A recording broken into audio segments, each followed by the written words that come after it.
Assalamualaikum warahmatullahi wabarakatuh. Alhamdulillah, thumma salatu wassalamu ala rasulillah Muhammad ibni Abdillah wa ala alihi wa sahbihi wa man walah. Asyhadu an la ilaha illallah wahdahu la syarikalah wa anna Muhammadan abduhu wa rasuluhu la nabiyya wa la rasulah ba'dah, amma ba'd. Pemirsa Al-Makna yang kami muliakan dan kami cintai karena Allah, alhamdulillah, kembali kita bersyukur kepada Allah atas segala nikmatnya yang sehingga hari ini kita bisa bertemu kembali melanjutkan pembacaan kitab kita dengan judul Khud Aqidataka Minal Kitabi Was Sunnah As-Sahihah yang dikarang oleh Syekh Muhammad bin Jamil Zainu. Pada pertemuan yang sebelumnya kita telah membahas tentang tujuan diciptakannya manusia. Kemudian di pertemuan yang selanjutnya kita telah membahas tentang definisi ibadah. Maka pada pertemuan yang mulia ini kita akan melanjutkan pertanyaan yang dipaparkan oleh Syekh penulis, yang mana beliau menuliskan di sana, kaifa na'budullah, bagaimana cara kita beribadah kepada Allah Subhanahu wa ta'ala. Di sini beliau menyampaikan kama amaranallahu wa rasuluhu sallallahu alaihi wasallam, yaitu sebagaimana Allah dan Rasulnya memerintahkan kita sallallahu alaihi wasallam. Dan beliau menuliskan dalil tentang jawaban beliau yang diambil dari firman Allah di dalam surah Muhammad ayat ke-33, yang mana Allah berfirman,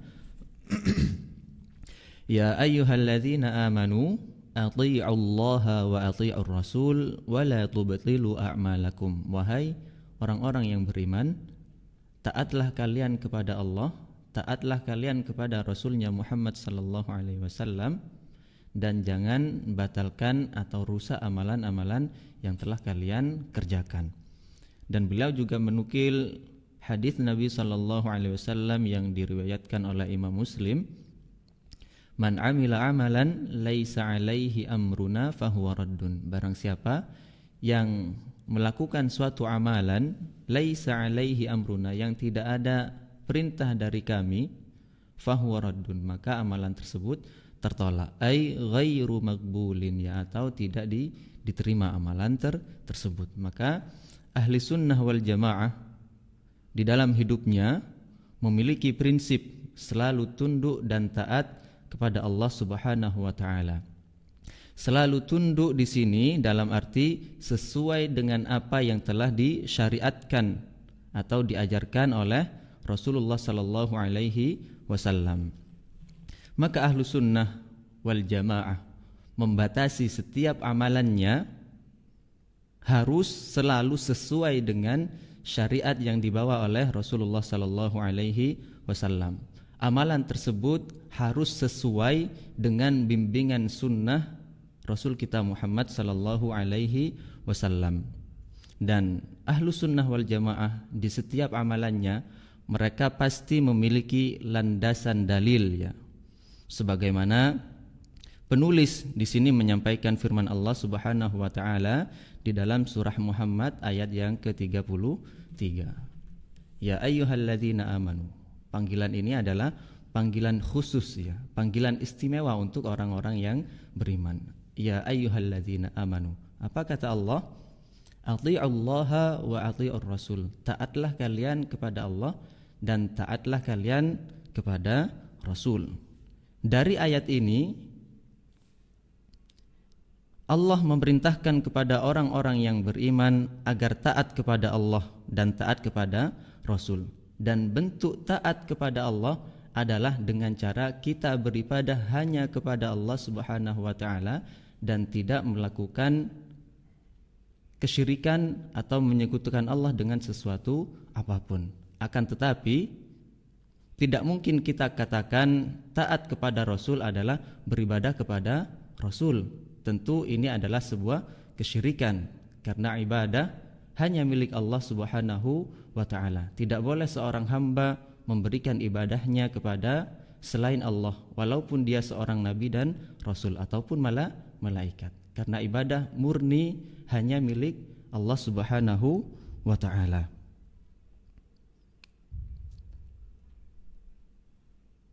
Dan mentaati Rasul sallallahu alaihi wasallam berarti dia mengikuti petunjuk yang dibawa oleh Nabi Muhammad sallallahu alaihi wasallam, dan di antara konsekuensi dari ucapan syahadat asyhadu anna Muhammadan abduhu wa rasuluh adalah salah satunya wala na'budullah illa bima syara'. Kita tidak beribadah kepada Allah kecuali dengan syariat yang dibawa oleh Nabi kita Muhammad sallallahu alaihi wasallam.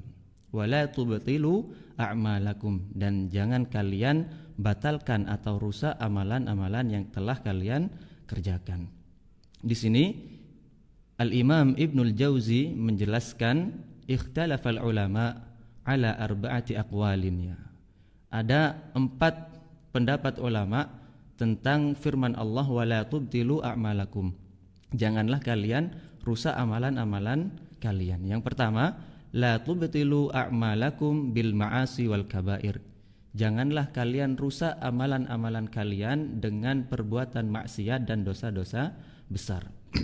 Dan ini adalah pendapat yang diambil dari Hasan Al-Basri rahimahullah, karena beliau memahami setiap maksiat dan dosa-dosa besar bisa menghilangkan sebagian atau keseluruhan dari pahala amal soleh yang telah kita kerjakan. Yang kedua, wala tubtilu a'malakum bisyakki wan nifaq. Janganlah kalian merusak pahala amalan kalian ini dengan melakukan tindakan kemunafikan, disebabkan kalian ragu dengan kebenaran agama Islam, atau kalian ragu dengan syariat yang dibawa oleh Nabi Muhammad sallallahu alaihi wasallam. Dan ini pendapat yang disampaikan oleh Atha bin Abi Rabah, ya. Kemudian yang ketiga, pendapat yang ketiga, wala tubtilu a'malakum bil manni. Jangan kalian rusak atau batalkan amalan-amalan kalian ini dengan mengungkit-ungkit kebaikan atau amal soleh yang pernah kita lakukannya.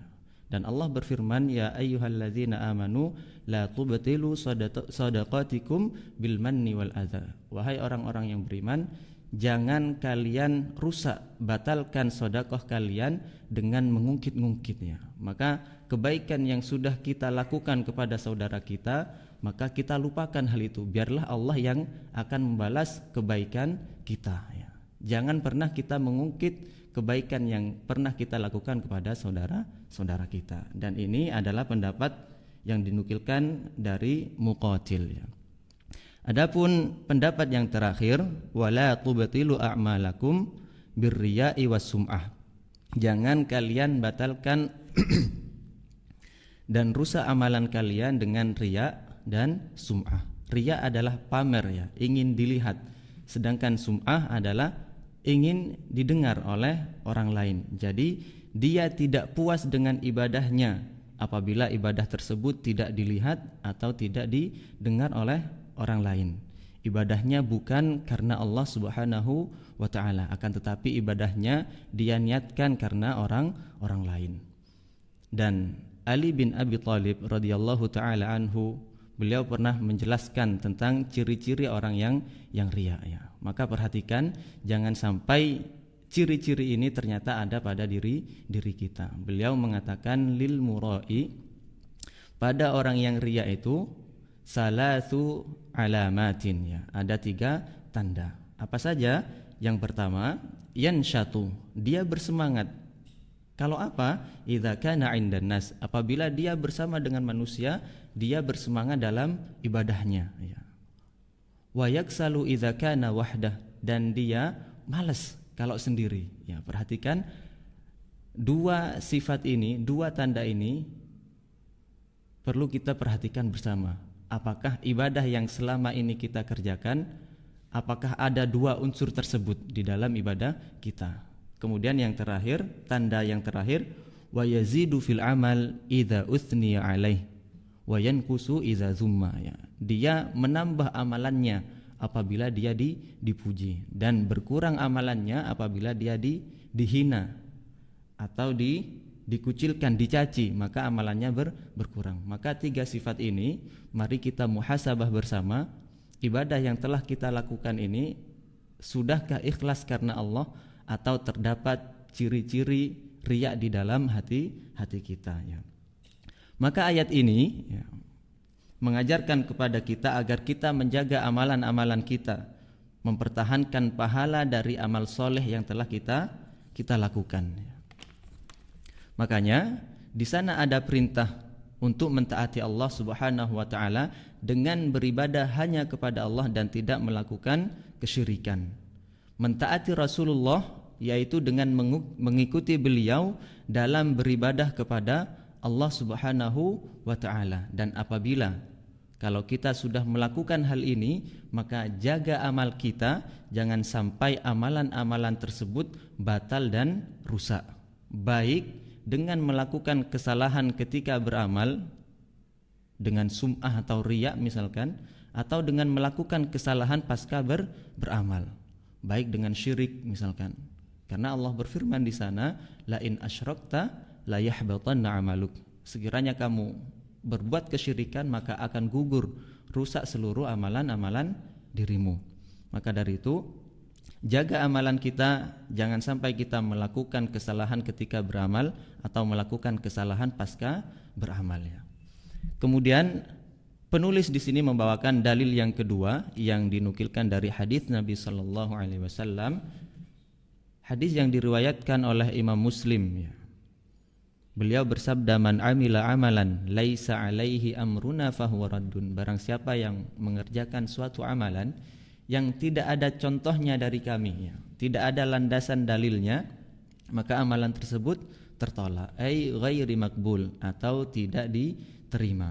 Dan di dalam riwayat lain yang diriwayatkan dari Ibunda Aisyah radhiyallahu taala anha, Rasulullah bersabda, man ahdatsa fi amrina hadza ma laisa minhu fahuwa raddun ya. Barang siapa yang mengada-ngadakan membuat amalan baru pada perkara kami atau di dalam agama kami yang tidak ada dasarnya di sana, fahuwa raddun, maka amalan tersebut tertolak. Maka hadis ini adalah prinsip dasar tentang pelarangan untuk melakukan perbuatan bid'ah dan ancaman bagi orang-orang yang beribadah kepada Allah Subhanahu wa taala dengan cara yang tidak disyariatkan, yang tidak dibawa oleh atau diajarkan oleh Rasulullah sallallahu alaihi wasallam. Dan dari hadis ini kita bisa mengetahui makna bid'ah yang sebenar-benarnya, sehingga tidak semua kita katakan bid'ah. Berdasarkan hadis ini, maka ada 3 batasan dalam makna bid'ah ya. Yang pertama, man ahdatsa, siapa yang mengada-ngada atau membuat amalan yang baru ya. Maka dikatakan bid'ah apabila dia adalah amalan baru.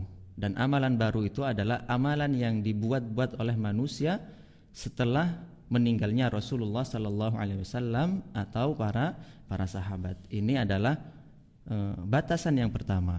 Adapun yang kedua, fi amrina hadza, di dalam agama ini. Maka dikatakan bid'ah apabila berhubungan dengan perkara agama, baik itu dalam segi akidah maupun ibadah. Adapun dalam perkara duniawi, maka Rasulullah sallallahu alaihi wasallam bersabda, antum a'lamu bi umuri dunyakum ya.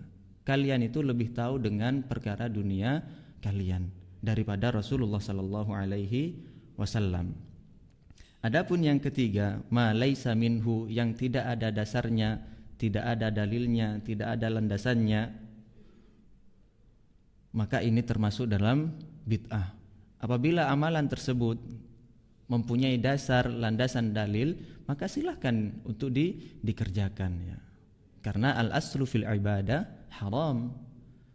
Asal suatu ibadah itu adalah haram sampai datang dalil yang memerintahkan tentang ibadah tersebut ya. Maka dengan hadis ini kita memiliki 3 unsur ya yang insya Allah sangat cukup untuk membantah ahlu bid'ah yang mempertahankan kebid'ahannya, yang mereka mengatakan kalau semua bid'ah maka antum dari ujung kaki sampai ujung kepala adalah bid'ah ya. Akan tetapi ya, ternyata sebagian mereka yang melakukan kebid'ahan terkadang mereka juga memiliki landasan ya, memiliki dalil yang itu berasal dari Al-Quran, tetapi dalilnya sebenarnya kurang sesuai. Sebagaimana mereka mengatakan, wa ma atakumur rasulu fakhudhuhu wa ma nahakum anhu fantahu. Dan apa yang datang dari Rasulullah hendaklah diambil, diamalkan. Wa ma nahakum anhu fantahu. Dan apa yang dilarang ya. Di sini Allah mengatakan apa yang dilarang maka tinggalkan. Allah hendak katakan di sana apa yang ditinggalkannya, dan mereka mengatakan at-tarku laisa bima'na tahrim ya. Yang ditinggalkan itu bukan berarti haram ya. Maka satu dalil ini perlu kita kompromikan dengan dalil-dalil yang lain, karena banyak dalil yang di sana melarang akan seseorang agar berbuat kebid'ahan, dan banyak ancaman bagi mereka yang menyelisihi syariat yang dibawa oleh Rasulullah sallallahu alaihi wasallam. Di antaranya Allah berfirman, "Falyahdharil ladzina yukhalifuna an amri an tusibahum fitnah aw yusibahum azabun alim." Ya. Maka berhati-hatilah kepada mereka yang menyelisihi perkara yang dibawa oleh Rasulullah sallallahu alaihi wasallam, akan menimpa mereka musibah di dunia yang akan mengantarkan kepada musibah nanti di akhirat dengan azab yang sangat pedih. Maka dalil ini sudah cukup sebenarnya untuk mereka yang mengatakan bahwasanya tidak semua yang ditinggalkan itu berarti haram. Akan tetapi banyak dalil lain yang mengatakan bahwa tidak boleh bagi kita untuk melakukan sesuatu yang baru, mengada-ngada di dalam urusan agama. Al-Imam Malik bin Anas rahimahullah, beliau pernah mengatakan, man ibtada'a fil Islam bid'atan yarahu hasanatan faqad za'ama bi anna Muhammadan sallallahu alaihi wasallam khanar risalah. Barang siapa yang melakukan kebid'ahan di dalam agama Islam dan dia melihat, mengira bahwasanya amalan bid'ah tersebut adalah suatu kebaikan, maka sungguh dia telah menuduh Nabi Muhammad sallallahu alaihi wasallam telah mengkhianati risalah. Karena Allah berfirman di sana, al-yauma akmaltu lakum dinakum. Hari ini telah aku sempurnakan untuk kalian agama kalian. Maka sebelum Rasulullah sallallahu alaihi wasallam dicabut nyawanya oleh Allah, maka kita bersepakat bahwasanya agama Islam ini telah sempurna, dan Rasulullah sallallahu alaihi wasallam tidak meninggalkan sesuatu yang bisa mengantarkan kepada surga, menjauhkan dari api neraka, kecuali telah disampaikan semuanya. Maka orang-orang yang melakukan perbuatan bid'ah sejatinya mereka menuduh Rasulullah sallallahu alaihi wasallam berkhianat tentang risalah yang harusnya beliau sampaikan kepada umat manusia. Dan beliau mengatakan, malam yakun yauma idzin dinan fala yakun al yauma dinan ya. Maka apa yang di zaman itu, di waktu itu bukan termasuk dari bagian agama, maka hari ini perkara tersebut juga bukan bagian dari agama ya. Maka bagi Anda yang sampai hari ini masih kekeh dengan perbuatan bid'ahnya, maka dengarkan perkataan indah dari seorang ulama tabi'in ya, yang mana beliau mengatakan, mazdada sahibu bid'atin ijtihadan illa zdada minallahi bu'dan. Tidaklah seorang pelaku bid'ah itu bertambah kebid'ahannya ya, kecuali akan bertambah atau semakin jauh pula dia dari Allah Subhanahu wa taala. Dia menginginkan kebaikan akan tetapi tidak sampai kepada kebaikan tersebut, sebagaimana Ibnu Mas'ud radhiyallahu taala anhu, beliau pernah mengatakan, kam mim muridin lil khair lam yusibhu. Berapa banyak seseorang yang menginginkan kebaikan akan tetapi tidak sampai kepada kebaikan tersebut karena mereka menyelisihi sunnah Rasulullah sallallahu alaihi wasallam, tidak berittiba' kepada Rasulullah sallallahu alaihi wasallam. Maka kepada kita yang mengaku ahli sunnah wal jamaah, dalam beribadah kepada Allah, mari kita ikuti petunjuk yang ada dan jangan pernah membuat amalan yang tidak pernah dicontohkan atau diajarkan oleh baginda Rasulullah sallallahu alaihi wasallam. Semoga Allah memberikan taufik serta hidayahnya sehingga kita bisa teguh untuk menjalankan sunnah-sunnah Rasulullah sallallahu alaihi wasallam sampai akhir ajal menjemput kita ya. Subhanakallahumma wa bihamdika asyhadu an la ilaha illa anta astaghfiruka wa atubu ilaik. Assalamualaikum warahmatullahi wabarakatuh.